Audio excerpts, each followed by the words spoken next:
कोथरूडच्या त्याच जुन्या आणि सुंदर रस्त्यावरून चालताना कधी कधी आयुष्याची गणितं किती अनपेक्षित वळण घेतात याचा विचार मनात येतो.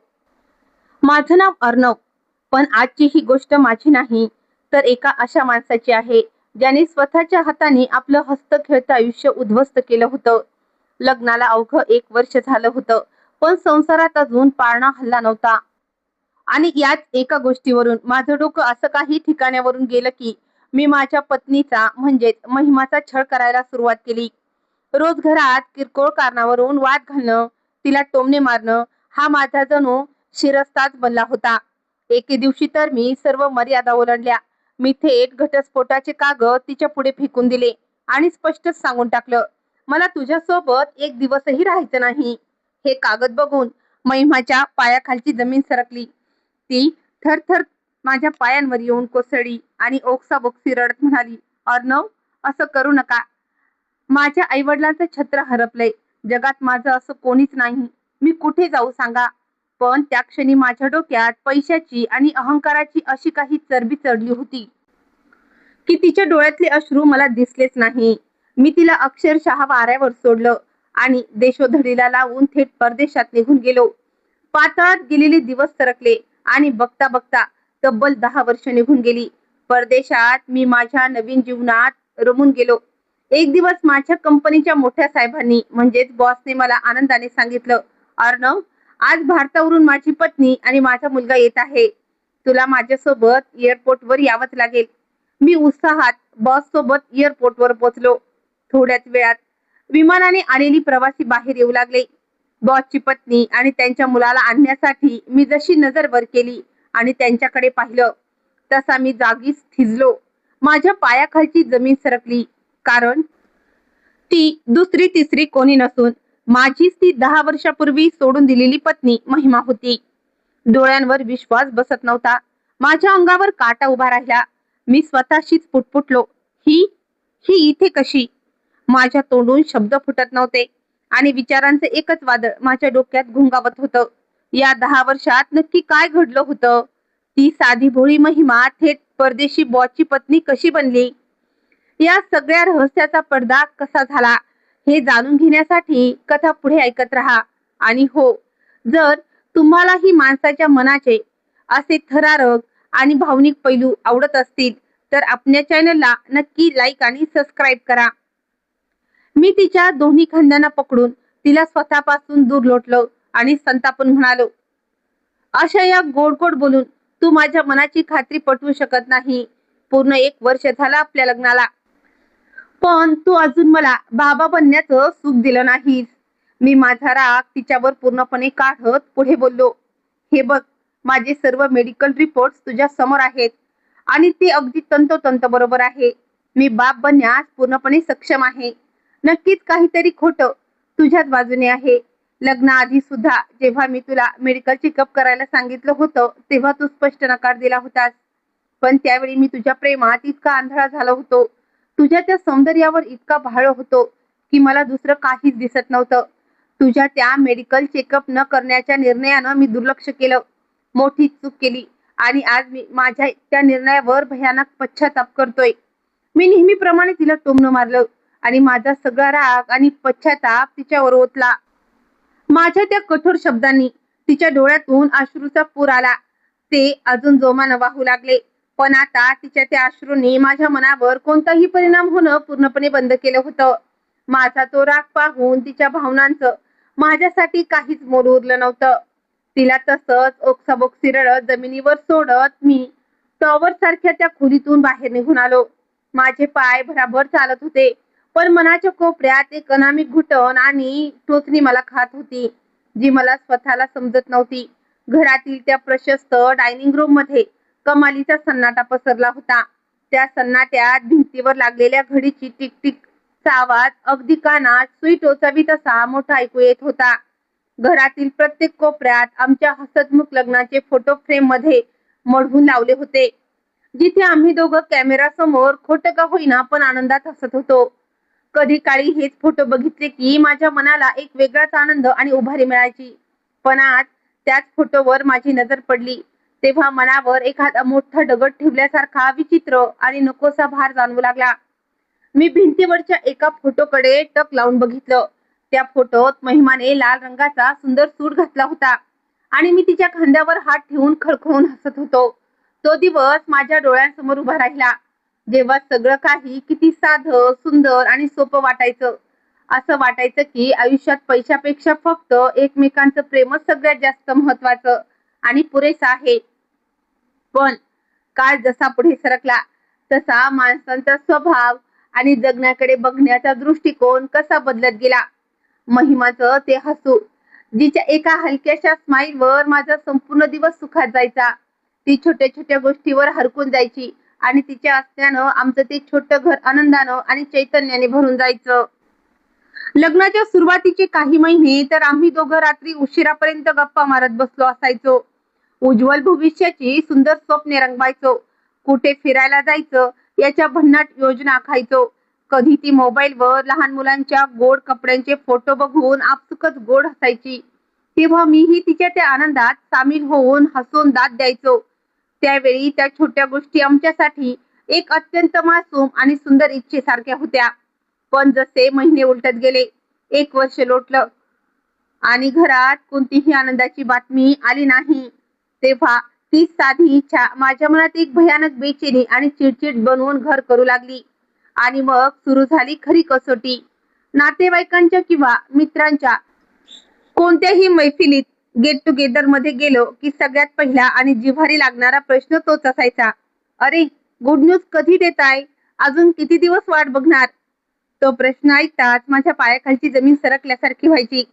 कोणीतरी आवर्जून सल्ला द्यायचं, अरे त्या मोठ्या डॉक्टरकडे जाऊन एकदा उपचारासाठी दाखवून घ्या. तर काही जण टोमणे मारत व्यंगाने हसत म्हणायचे, काय मग अजून एकटेच आहात की काय, अजून पाळणा हल्ला नाही. सुरुवातीला मी हे सगळे सल्ले आणि टोमणे नुसते हसून टाळून द्यायचो. वाटायचं ठीक आहे, लोकांचं कामच असतं बोलणं. पण हळूहळू हेच नकोसे प्रश्न आणि टोमणं माझ्यासाठी जिव्हारी लागणाऱ्या खंजरासारखे बनू लागले. जेव्हा कधी मी 4 चौकात जायचो तेव्हा प्रत्येक जण आपल्याकडे विचित्र नजरेनं बघतोय आणि आपण आयुष्याच्या कोणत्या तरी मोठ्या परीक्षेत सबशेल नापास झालोय असंच सारखं वाटत राहायचं. जेव्हा मी थकून भागून घरी यायचो तेव्हा मनातील तो सगळा संताप आणि चीड नकळतपणे महिमावर निघायची. पण तिने यावर कधीच कसलीही हुज्जत घातली नाही, कोणतीही तक्रार केली नाही. ती अत्यंत शांतपणे, मूकपणे तो सर्व अन्याय निमूटपणे सहन करत राहिली. कधी माझ्या आवडीचं खाऊ पिण्याचं बनवायची, तर कधी प्रेमानं बोलण्याचा, मन सावरण्याचा प्रयत्न करायची. पण माझ्या मनात तिच्याबद्दल जी कटुता आणि विष कालवलं गेलं होतं ते तिच्या प्रत्येक चांगल्या प्रयत्नाला पायदळी तुडवून टाकायचं. जेव्हा जेव्हा माझी नजर तिच्यावर पडायची तेव्हा तेव्हा मला माझ्या अपयशाची ती जळजळीत आठवण करून द्यायची. जरी तिने तोंडाने कधीही एक शब्द काढला नाही, कसलीही तक्रार केली नाही, तरी माझ्या स्वार्थी आणि संशयवादी मनाने तिलाच या सगळ्या परिस्थितीसाठी दोषी ठरवून टाकलं होतं. स्वतःच्या मनाची सुटका करून घेण्यासाठी, स्वतःला शांत करण्यासाठी मी सतत माझ्या मेडिकल रिपोर्टचा ढाल म्हणून आधार घेऊ लागलो. जणू काही त्या कागदांच्या तुकड्यांनी मला तिला उघडपणे दोष देण्याचा परवाना दिला होता. रात्रीच्या वेळी कधी कधी अचानक माझी झोप उडायची. डोळा उघडायचा तेव्हा बाजूला बघितलं तर महिमा जागीच असायची. ती खिडकीच्या कुशीत शांतपणे बसून बाहेर अंधारात एकटक शून्य आराखड्यात पाहत असायची किंवा कधी देवाजवळ बसून शांतपणे पूजा अर्चा करत असायची. तिच्या त्या थकलेल्या, पिवळ्या पडलेल्या चेहऱ्यावर दुःखाची एक गडद सावली स्पष्ट दिसत होती. मला आतून कुठेतरी जाणीव होती की या सगळ्या त्रासात ती सुद्धा तेवढीच दुःखी आहे जितका मी आहे. पण माझ्या स्वार्थी मनाने कधीच तिच्या त्या मूक दुःखाला समजून घेण्याची, तिच्या भावनांची कदर करण्याची तस्ती घेतली नाही. मला फक्त माझं स्वतःचं दुःख, माझीच खंत दिसत होती. कदाचित मी स्वतःवर खूप नाराज होतो. माझ्या या अपयशाचा राग माझ्या मनात खदखदत होता. पण त्या अंधाऱ्या रागाचा खरा बळी मात्र ती बिचारी महिमा ठरत होती. आणि आजची ती रात्र ही अगदी तशीच काहीशी होती. घरात एक हलकासा सुगंध दरवळत होता. कदाचित तिने काहीतरी विशेष तयारी केली होती. घरात रूम फ्रेशनर किंवा सुवासिक अगरबत्ती लावली असावी. जेव्हा मी हॉलमध्ये पाऊल ठेवलं तेव्हा डायनिंग टेबलवर 2 चहाचे कप आणि छोटासा सुंदर केक ठेवलेला माझ्या नजरेस पडला. त्या केकवर आपल्या लग्नाची तारीख गोड अक्षरांनी लिहिलेली होती. ते दृश्य बघून एका क्षणासाठी माझ्या मनात विचार आला की चला, आज आपली अॅनिव्हर्सरी आहे, आपण थोडं नरमाईनं वागावं, तिचा हा प्रयत्न समजून घ्यावा. पण दुसऱ्या क्षणी माझ्या मनात बसलेल्या त्या संशयाच्या आणि द्वेषरूपी विषाने मला पुन्हा एकदा आतून पूर्णपणे कठोर आणि पाषाण बनवून टाकलं. माझ्या मनात विचार आला की ही सगळी नाटकं करून ती मला खुश करण्याचा प्रयत्न करते आणि नक्कीच आपल्याकडून काहीतरी मोठं सत्य लपवण्याचा प्रयत्न करते. जशी वस्तुस्थिती कदाचित तितकीशी किचकट नव्हती जितकी मी माझ्या डोक्यात बनवून ठेवली होती. मी तसाच मूकपणे सोफ्यावर बसून राहिलो आणि एकटक छताकडे बघत राहिलो. माझ्या डोक्यात तोच एकच सवाल सतत सतत घर करून बसला होता. शेवटी आपल्या घरात बाळ का येत नाही? आपण इतर सुखी जोडप्यांसारखं सामान्य आयुष्य का जगू शकत नाही? मला या सगळ्या गोष्टींची पूर्वजाणीव होती. माझ्या या वागण्यामुळे मी महिमाला भयंकर यातना देतोय, तिला अक्षरशः रोज झुरवून मारतोय, पण तरी सुद्धा मी स्वतःवर ताबा ठेवू शकत नव्हतो. माझ्या स्वभावावरचा ताबा सुटला होता. माझ्या तोंडातून बाहेर पडणारा प्रत्येक शब्द एखाद्या तीक्ष्ण बाणासारखा तिच्या हृदयाचा वेध घ्यायचा आणि ती मात्र दरवेळी तो प्रत्येक बाण अत्यंत शांतपणे मूकपणे सहन करून द्यायची. कदाचित तिच्या त्या पाषाणासारख्या शांततेनं मला आतून आणखी जास्त कठोर निर्दय बनवून सोडलं होतं. मला तो दिवस अगदी स्पष्ट आठवला जेव्हा मी पहिल्यांदा महिमाचा फोटो पाहिला होता. त्या क्षणी माझा जीव की प्राण तिच्यावर जडला होता आणि माझी छातीतील हार्टबीट खूप वेगाने धडकू लागला होता. मी माझ्या घरच्यांकडे कितीतरी हट्ट धरला होता की माझं लग्न होईल तर फक्त आणि फक्त याच मुलीशी होणार. कितीतरी प्रयत्नानंतर काकुतीला आल्यानंतर मी तिच्या घरच्यांना या लग्नासाठी राजी केलं होतं. त्या सुवर्ण क्षणी मला वाटायचं की मी या जगातील सर्वात भाग्यशाली आणि नशिबान माणूस आहे. पण आज तोच माणूस स्वतः घेतलेल्या त्या निर्णयावर आणि स्वतःच्या नशिबावर प्रश्नचिन्ह उपस्थित करत होता, पश्चाताप करत होता. माझ्या स्वतःच्या स्वभावात झालेला हा बदल बघून मला आता स्वतःचीच भीती वाटू लागली होती.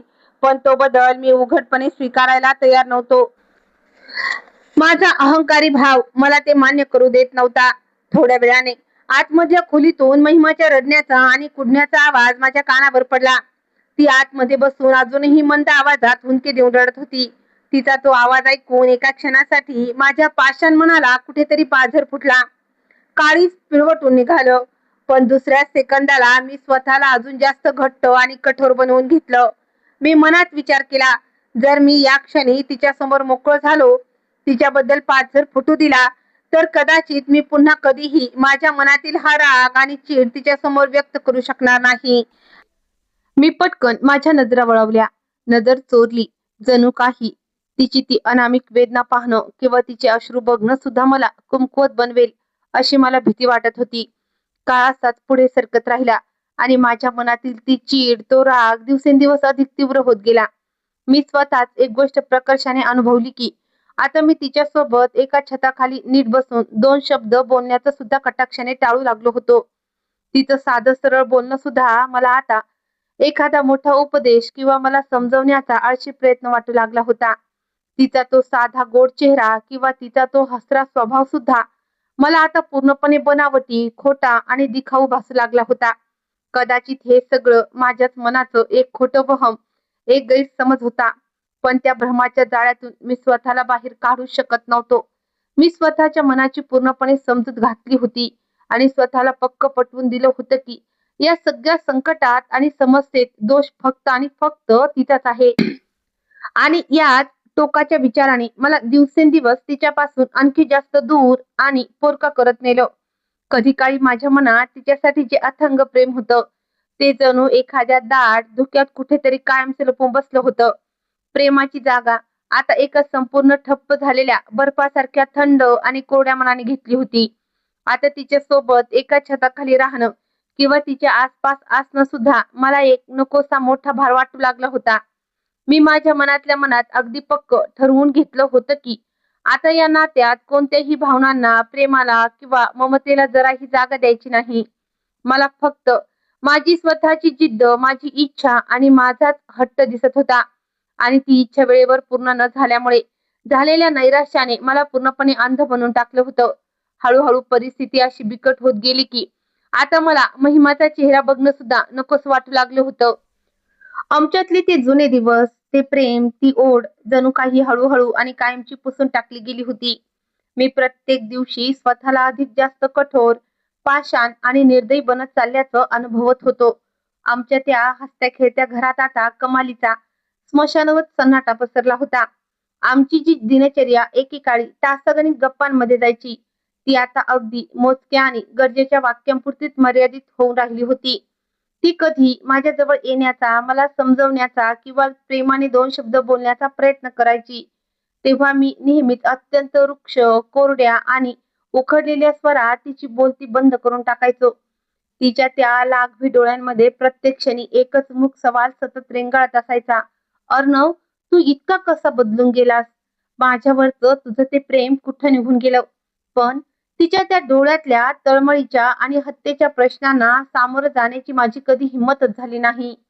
मी नेहमीच तिच्या त्या प्रश्नांपासून आपल्या नजरा चुरावून पळ काढायचा.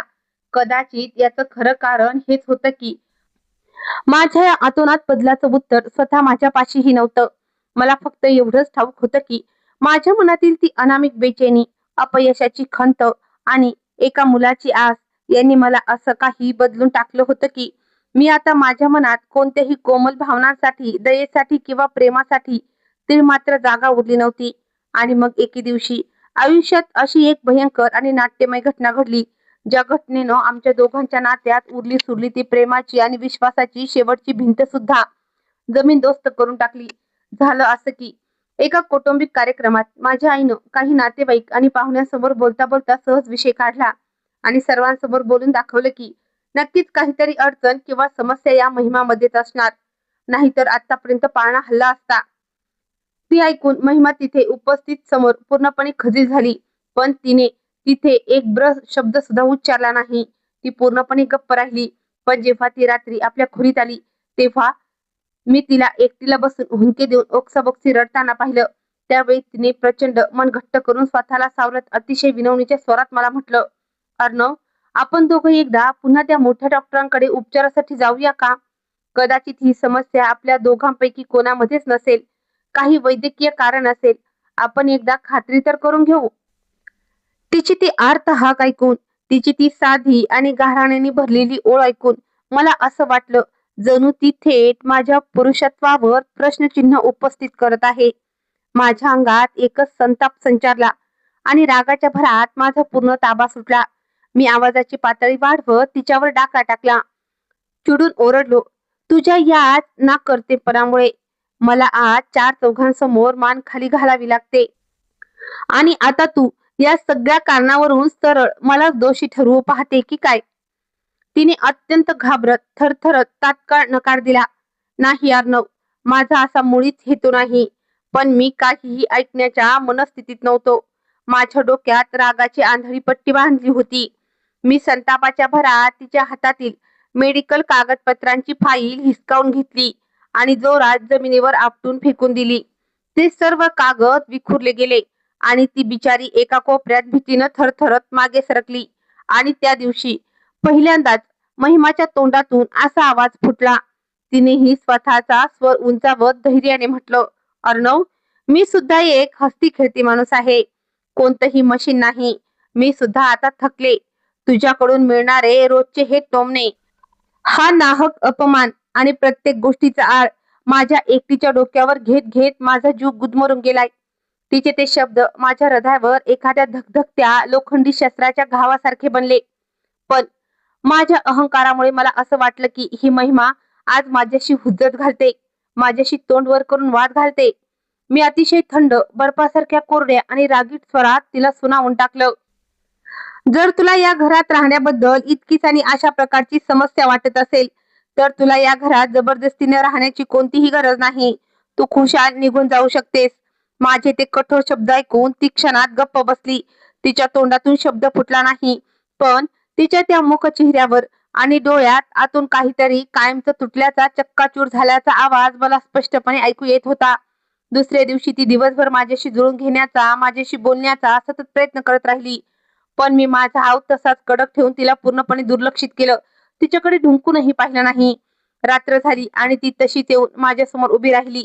तिचा तो संपूर्ण चेहरा आणि तिची आव आणणारी बोलकी वाणी थरथरत होती. तिने हुंदका रोखत अत्यंत भावनिक सुरात म्हटलं, अर्णव, मी तुझ्यावर जीवापाड प्रेम केलं होतं. मग काय झालं? ते प्रेम तुझ्या नजरेत एवढं कवडीमोल, एवढं मूल्यहीन होतं का? मी अक्षरशः थकलो आता. तुझी ही रोजचा तिरस्कार, तुझा हा दुजा भाव मला सहन करत करत माझी जगण्याची उमेद संपत चाललीये. पण तिच्या त्या तळमळीच्या आणि प्रेमाच्या आर्त हाकेने माझ्या मनाला पाझर फुटण्याऐवजी मला आतून आणखी जास्त पाषाण आणि क्रूर बनवून टाकलं. मी अगदी सरळ तिच्या डोळ्यात डोळे घालून अत्यंत निर्दयीपणे तिला स्पष्ट शब्दात सुनावून दिलं, होय, तू माझ्या आयुष्यात येऊन माझी ही सुंदर आयुष्याची सगळी स्वप्न आणि माझी अख्खी जिंदगी पूर्णपणे बर्बाद करून टाकली आहेस. आणि त्याच आवेशात, त्याच रागाच्या भरात माझ्या तोंडून असे काही विषारी शब्द बाहेर पडले जे कदाचित मी आयुष्यात कधीच कोणाला बोलायला नको होतं. मी थेट तिच्याकडे घटस्फोटाची कागदपत्रे मागितली आणि तिला हे घर सोडून ताबडतोब निघून जाण्यास फरमावलं. माझा तो हुकूम ऐकून खोलीतला सगळा श्वास आणि वेळ जणू जागीच गोठून थांबला. महिमा एखाद्या दगडाच्या पुतळ्यासारखी स्तब्ध उभी राहून नुसती एकटक बघत राहिली. तिच्या त्या सुजलेल्या आणि वेड्यासारख्या झालेल्या डोळ्यांमध्ये आपल्यावर झालेल्या अन्यायावर तिचा स्वतःचा विश्वास बसत नसल्याची आतोनात बेबसी स्पष्ट दिसत होती. क्षणभर तिने स्वतःला सावरलं. ती हळूहळू जमिनीवर बसली आणि ढसढसा ओक्साबोक्सी रडू लागली. मी तिचं ते रूप पाहणं टाळण्यासाठी पटकन माझ्या रंध्रा दुसरीकडे फिरवून घेतल्या. पण माझ्या त्या कठोर वागण्यामागेही माझ्या मनाच्या कुठेतरी एका कोपऱ्यात मात्र एक विचित्र आणि बोचरा वेदनेचा बाण शिरल्यासारखा मला तीव्र त्रास जाणवला. ती संपूर्ण रात्र तिने अत्यंत मूकपणे डोळ्यातून अश्रू गाळत आपला सगळा संसार आणि सामान एका सुटकेसमध्ये गोळा करण्यात घालवली. दुसऱ्या दिवशी सकाळी जेव्हा ती ते घर सोडून बाहेर पडत होती तेव्हा तिचे पूर्ण केस विस्कटलेले होते. तिचा चेहरा रडून रडून सुजून लाल झाला होता. दारातून बाहेर पडताना तिने शेवटच्या क्षणी एक वेळ मागे वळून माझ्याकडे पाहिलं. तिच्या त्या नजरेत एक आर्त हजेरी होती. जणू तिला वाटत असावं की मी आता तरी तिला प्रेमानं अडवणार, थांबवणार. पण मी मात्र जणू एखाद्या पाषाणाचा दगडेचा बनलेला पुतळा असाच निर्विकार उभा राहिलो. माझ्याकडून एक शब्दही फुटला नाही. माझ्या डोळ्यांसमोरच घराचा दरवाजा बंद झाला आणि त्या दरवाजाच्या दाराआड मी माझ्या या घराच्या संसारात आणि सुनाट्यात कायमचा बदलून गेलो, एकटा पडलो. काही दिवसातच कायदेशीररित्या आमचा घटस्फोट पूर्ण झाला. महिमाच्या आयुष्यातून निघून गेल्यानंतर माझ्या आईने माझ्यावर दुसरं लग्न करण्यासाठी प्रचंड दबाव आणायला सुरुवात केली. आई सतत म्हणायची, माणूस कधीही आयुष्यभर एकटा जगू शकत नाही. तुला संसारासाठी जोडीदाराची गरज आहे. पण मी आईचा तो विषय प्रत्येक वेळी हसून टाळून द्यायचो, दुर्लक्ष करायचो.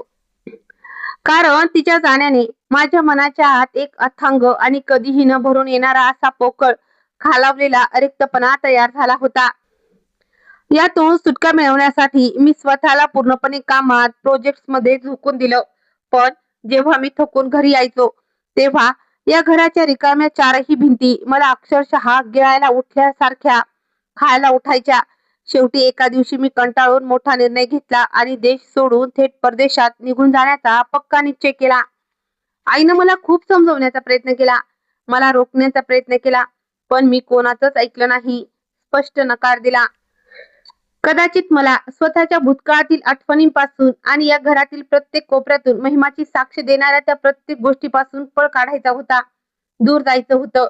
देश सोडल्यानंतर बाहेरच्या जगात आल्यावर माझ्या आयुष्याने एक अत्यंत अनपेक्षित आणि वेगळंच वळण घेतलं. परदेशात मला कामात घवघवीत यश मिळत गेलं. एकानंतर एक यशाची शिखरे मी सर करत गेलो आणि बघता बघता मी एका कंपनीत एक अत्यंत यशस्वी आणि मोठा माणूस म्हणून ओळखला जाऊ लागलो. लोकांनी माझी पाठ थोपटली, माझी प्रशंसा केली. आज माझ्याकडे अमाप संपत्ती होती, समाजात मोठी प्रतिष्ठा आणि मान सन्मान होता. आणि माझ्या या गब्बर आणि यशस्वी यशाच्या आत असलेला तो दुःखाचा आणि एकाकीपणाचा खालीपणा मात्र जसाच्या तसा कायम राहिला होता. बघता बघता तब्बल 10 वर्ष निघून गेली. मी या 10 वर्षात दुसरं लग्न केलं नाही. जेव्हा कधी लोक किंवा ओळखीचे मला याबद्दल विचारायचे तेव्हा मी फक्त वरवर हसून तो विषय टाळून द्यायचो. पण माझी खरी वस्तुस्थिती काही काळी बाजू हीच होती की मला कुठेतरी गाठ जाणीव होती की मी माझ्या आयुष्यात महिमासारख्या एका साध्या प्रामाणिक बाईसोबत अत्यंत भयानक आणि क्रूर अन्याय केला होता.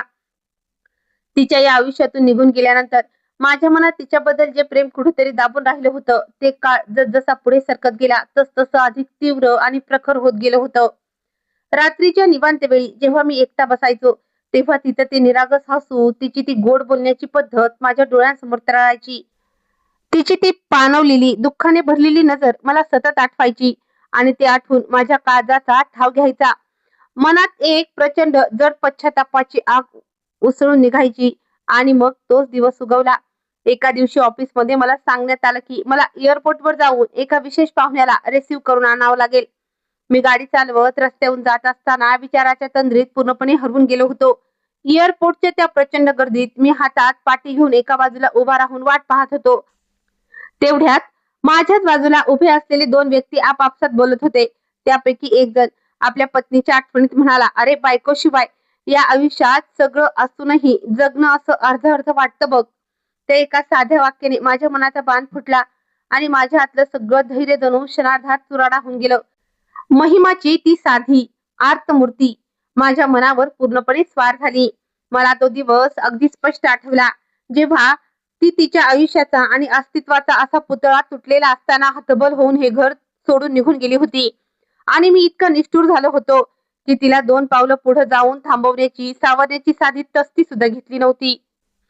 आज मी या गजबजलेल्या लोकांच्या अथांग समुद्रात उभा होतो, पण तरी सुद्धा स्वतःला जगातील सर्वात एकाकी आणि भकास माणूस समजत होतो.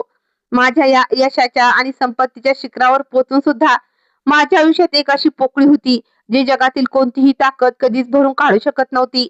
मी दुसरं लग्न केलं नव्हतं, कारण मला कुठेतरी ठाऊक होतं की मी कोणत्याही नवीन येणाऱ्या स्त्रीच्या आयुष्याशी आणि तिच्या संसाराशी न्याय करू शकणार नाही.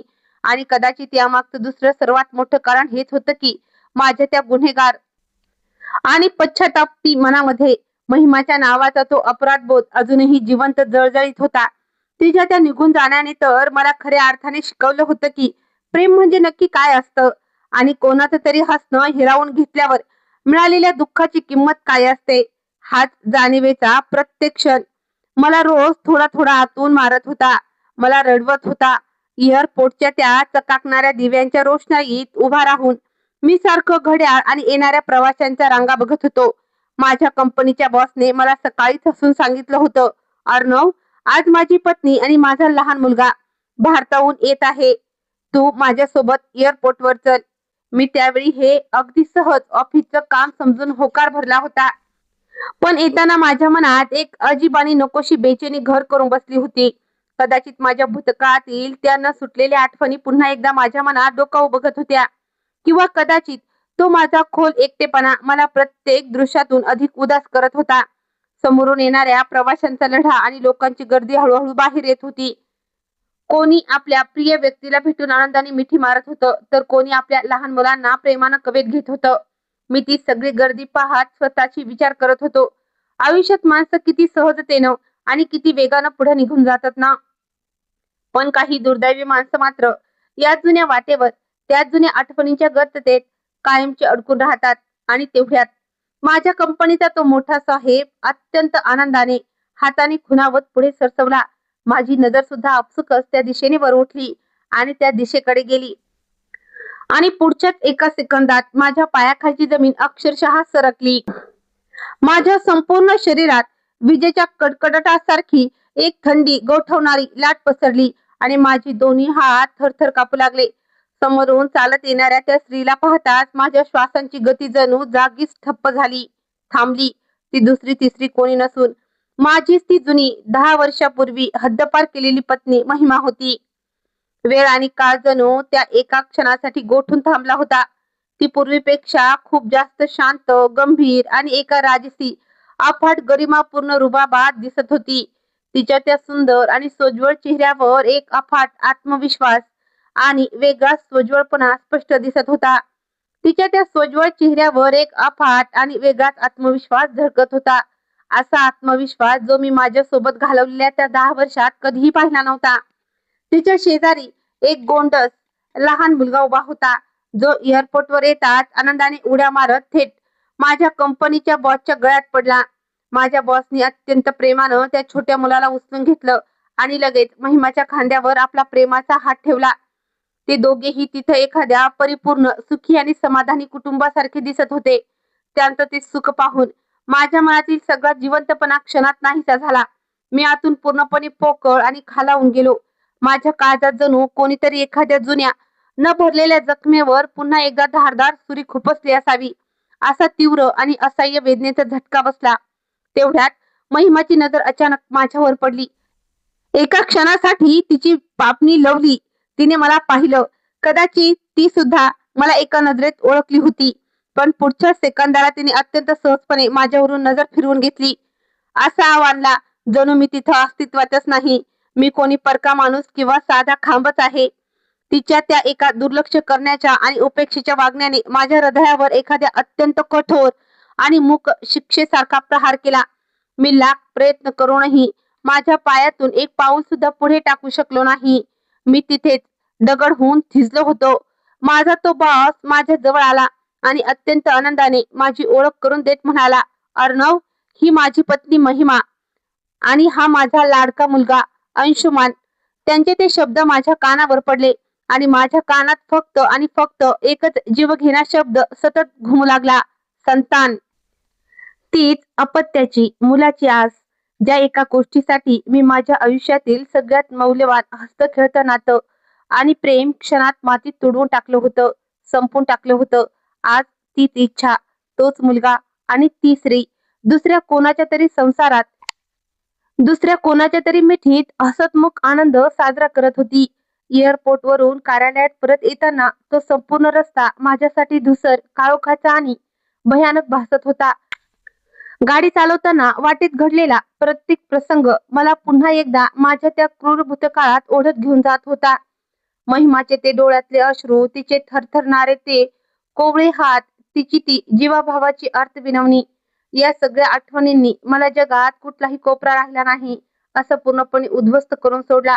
माझ्या आयुष्यात घडलेली प्रत्येक गोष्ट एक एक करून पुन्हा माझ्या डोळ्यासमोर चित्रपटासारखी फिरू लागली आणि आयुष्यात पहिल्यांदाच मला माझ्या त्या भयंकर चुकीचा, माझ्या त्या अंध अहंकाराचा खरा आणि भयानक भार संपूर्ण तीव्रतेने जाणवू लागला. मी त्याच बाईला, जिला मी स्वतः अपत्यहीन असल्याचा जिव्हारी लागणारा टोमणा मारून घराबाहेर हाकलून दिलं होतं, त्या स्त्रीला परमेश्वराने काही कालावधीनंतर आपल्या आयुष्याचं सगळ्यात मोठं आणि सुंदर वरदान बहाल केलं होतं. काही दिवसानंतर माझ्या त्या बॉसने त्यांच्या घरी एका खास डिनर पार्टीचं आयोजन केलं. मला चांगलं ठाऊक होतं की तिथे महिमाही असणार आहे, पण त्या पार्टीला जाण्यास किंवा नकार देण्याची माझी कोणतीही हिंमत झाली नाही. डिनर टेबलवर ती अगदी माझ्या समोरच्या खुर्चीवर बसली होती. तिचा तो चेहरा कमालीचा शांत आणि प्रसन्न दिसत होता. ती आपल्या लहान मुलासोबत अत्यंत आनंदात हसत खेळत गप्पा मारत होती आणि तिचे ते हसू ऐकून माझ्या काळजात पुन्हा एकदा एक भयंकर असह्य वेदनेची कळ उठत राहिल्या. पार्टी सुरू असताना जेव्हा कधी ती एका बाजूला काही क्षण एकटी उभी होती, तेव्हा माझ्याकडून राहवलं नाही. मी माझं सगळं धैर्य एकत्र करून थरथरत्या पावलांनी हळूहळू चालत तिच्याजवळ जाऊन उभा राहिलो. माझा घसा कोरडा पडला होता आणि माझा आवाज पूर्णपणे जड आणि भारलेला झाला होता. मी स्वतःला सावरत अत्यंत मुश्किलीनं तिचं नाव घेतलं, महिमा. मी भूतकाळात तुझ्यासोबत खूप मोठा अन्याय केला होता. मला माफ करशील का? तुझी माफी मागितल्याने मला थोडी शांती लाभेल. ती काही क्षण पूर्णपणे शांत उभी राहिली. तिने तिची नजर वर करून माझ्या डोळ्यात पाहिलं, पण तिच्या त्या डोळ्यामध्ये ना कसला संताप होता, ना कोणताही राग किंवा तिटकारा होता. तिथे फक्त एक परिपूर्ण आणि स्थिर निर्णयाची शांतता व शीतलता होती. तिने अत्यंत संयमात आणि मऊ स्वरात मला म्हटलं, अर्णव, तू मला अपत्य नसल्याच्या कारणावरून घर सोडायला लावलं होतं, पण बघ, ईश्वराने मला माझ्या आयुष्यात ते सगळं काही दिलं ज्याची मी कधी कल्पना केली नव्हती. एक अत्यंत प्रेमळ आणि समजूतदार पती, राहण्यासाठी हक्काचं घर आणि ही माझी स्वतःची लाडकी संतान. असं म्हणत तिने प्रेमाने आपल्या त्या लहान मुलाच्या डोक्यावरून हात फिरवला. त्यानंतर तिने पुन्हा माझ्याकडे पाहिलं आणि म्हणाली, मी माझ्या आयुष्यात खूप मोठं आणि असह्य असे वेदनेचे दिवस पाहिले आहेत, अर्णव, पण त्या परमेश्वराने माझ्या मनावर झालेली प्रत्येक जखम भरून काढली आहे. मला सगळं काही भरून दिलंय. तिच्या त्या बोलण्यानंतर माझ्याकडे प्रत्युत्तर म्हणून सांगण्यासाठी एकही शब्द उरला नव्हता. मी माझी मान खाली घातली, नजर जमिनीवर टेकवली आणि थरथरत्या आवाजात म्हटलं, जर शक्य असेल तर तुझ्या मोठ्या मनानं मला माफ करून टाक. तिने एक हलकासा श्वास घेतला. आपल्या मनाचा युयू करत ती म्हणाली, परमेश्वराने मला जी ही अथांग आनंदाची संतान दिली आहे ना, त्या सुखापोटी, त्या देवाच्या दयेखातर मी तुला माफ करते अर्णव. आता तू सुद्धा या सगळ्या गोष्टी मागे सोड आणि जाऊन तुझी एक नवीन सुंदर जिंदगी सुरू कर. त्या जुन्या आणि वाईट भूतकाळाला आता कायमचा निरोप दे. तिचे ते शब्द अगदी मऊ, सुकोमल आणि प्रेमाचे होते, पण त्या प्रत्येक शब्दामागे एक अंतिम, ठाम निर्णय आणि आता आपल्यात कोणताही संबंध उरला नसल्याची कायमची रेषा स्पष्टपणे लपलेली होती. माझ्या मनात आलं होतं की मी तिला ओरडून सांगावं, महिमा, मी तुझ्यानंतर कधीच दुसरं लग्न केलं नाही, कारण तुझं ते प्रेम माझ्या मनातून कधीच गेलंच नाही आणि मला इतर कोणाच्याही जवळ जाऊ दिलं नाही. माझी ती सर्वात मोठी शिक्षा होती की मी प्रत्येक दिवशी, प्रत्येक क्षणी फक्त आणि फक्त तुझीच आठवण काढत राहिलो. पण माझे ओठ कायमचे सील झाले होते. माझ्या तोंडून एक शब्दही बाहेर पडला नाही. कदाचित जगातल्या काही खऱ्या गोष्टी अशाच असतात, ज्या आयुष्यभर आपल्या हृदयाच्या तळाशी कायमच्या दफन राहण्यासाठी बनलेल्या असतात. थोड्या वेळानंतर ती डिनर पार्टी संपली. ती, तिचा नवरा आणि तिचा तो लाडका गोड मुलगा या दोघांसोबत हसत खेळत तिथून आनंदाने निघून गेली. मी बराच वेळ तिथं दूर उभा राहून त्यांना जाताना पाहत राहिलो. माझ्या मनात त्यावेळी एकीकडे तीव्र वेदनेचा कोलाहल सुरू होता, तर दुसरीकडे मनात एक अजब आणि सुखवणारी शांतताही मिळत होती. आयुष्यात मला अखेर एक खूप मोठी गोष्ट समजली होती. प्रेम म्हणजे नेहमीच एकमेकांना मिळणं, सोबत राहणं असतं असं नाही, तर कधी कधी आपल्या आयुष्यातून गेलेल्या माणसाची खरी आणि परिपूर्ण खुशी दूर राहूनही मोठ्या मनानं स्वीकारून घेणं म्हणजे सुद्धा प्रेमच असतं. रात्र बरीच पुढे सरकली होती. मी शहराच्या थंडगार रस्त्यावरून एकटाच पायी चालत होतो. जरी बाहेरची हवा खूप थंड आणि गारटणारी होती, तरी माझ्या अंतरामध्ये, माझ्या छातीत एक मूक पण शांत अशी उबदार जाणीव घर करून बसली होती. कदाचित हीच ती जाणीव होती की माझी महिमा आज तिच्या संसारात खुश आहे आणि माझ्यासाठी फक्त एवढंच पुरेसं होतं. मी हळूच मान वर करून त्या अथांग आकाशात पाहिलं आणि आयुष्यात पहिल्यांदाच अत्यंत मनापासून आतून एक प्रार्थना केली, हे देवा, तिला आणि तिच्या कुटुंबाला कायम अशीच सुखात आणि आनंदाची भरभराट दे. आणि मग मी माझे पाय हलकेच पुढे टाकले, एका नवीन आयुष्याच्या दिशेने, एका अशा वाटेवर जिथे भूतकाळ आणि जुन्या आठवणी तर सोबत होत्या, पण त्यासोबत आयुष्यभर कुरतडणाऱ्या त्या पश्चातापाचा तो मोठा आणि कर्णकर्कश आवाज आता कायमचा शांत होऊ लागला होता. तर मित्रांनो, आजची ही भावनिक आणि मनाला चटका लावणारी कथा तुम्हाला कशी वाटली हे मला कमेंट करून नक्की सांगा. आणि जर तुम्हाला ही कहाणी आवडली असेल तर व्हिडिओला एक लाईक नक्की करा आणि आपल्या चॅनलला अजून सबस्क्राईब केलं नसेल तर नक्की सबस्क्राईब करा, जेणेकरून अशाच सुंदर आणि हृदयस्पर्शी कथा तुम्हाला रोज पाहता येतील. चला तर मग भेटूया अशाच एका नवीन आणि प्रेरणादायी कथेसोबत. तोपर्यंत काळजी घ्या. Thanks for watching.